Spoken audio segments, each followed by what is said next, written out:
Welcome back to the weekly portfolio updates. As stocks continue to see red, my portfolio is sitting at $9,979. But today I wanted to speak on dividend investing and how dividend investing can help protect your portfolio through tough times in the market. The idea of dividends seems wonderful. You as an investor put your money into a company and they reward you by paying you back some money for holding their stock. Some investors look at this different. They believe that dividends aren't so great.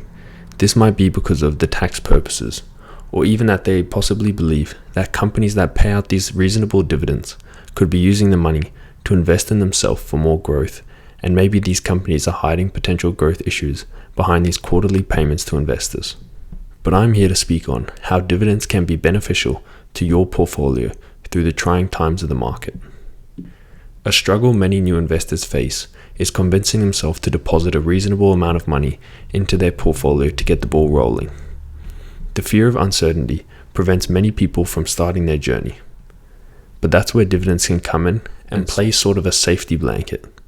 When creating a diverse portfolio, hopefully you'll end up with different positions in a diverse spread of sectors, offering you a vast range of dividend yields and payments. Dividends can help ensure that your investment is making some sort of passive income, and even low dividend paying stocks offer you more than what you would receive in interest in your savings account at the bank. I'm not saying you should just move all your money out of your savings. In fact, I think that'd be a horrible idea. You should always have an emergency fund and always invest as much as you are comfortable, as that will stop you from pulling money out when things are red and you losing money. Some great dividend paying companies you should look into are in financials, with banking tending to offer a high yield. You could also look into REITs, which are real estate investment trusts that are also known for having good yields. Even if you just invest in the S&P, you will get a dividend yield of roughly 1.3, and that will get paid 4 times a year every quarter. Receiving dividends, no matter how big or small, can act as just a bit of a morale booster and encourage you to keep investing when you see them grow over time and you are getting paid for holding investments you believe in.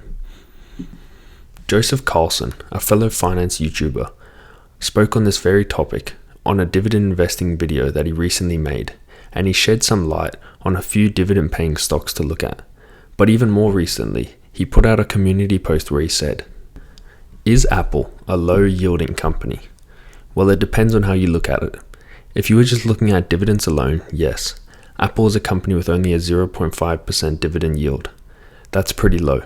But if you look at Apple's trailing 1-year buyback yield, that's 3%. That brings your total yield to 3.5% for Apple. That doesn't sound so low anymore, does it? Microsoft is another example.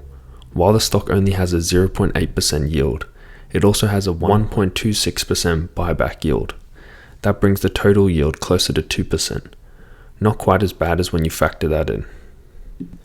As more and more companies return money through buybacks in addition to dividends, I think it's an important factor in both when looking at your yield of your portfolio. If you factor in buybacks in addition to dividends on my portfolio, the total yield is substantially higher. Just some food for thought. In 2021, the S&P 500 paid out $69.8 billion in dividends, and $31.88 billion were from Microsoft and Apple. It's a pretty crazy world when only 2 companies out of 500 are carrying half the dividends. This just shows even the stocks that aren't looked at as dividend investing, like these high growth tech stocks, can still offer you some dividend exposure whilst you are looking for the best gains possible. Overall, the market continues to go through a rough patch with uncertainty around the world. Hopefully this video helps shed light on the benefits of dividends and how they can protect your gains in these trying times. Leave your thoughts on dividends and dividend investing in the comments, and like and subscribe for more business related content.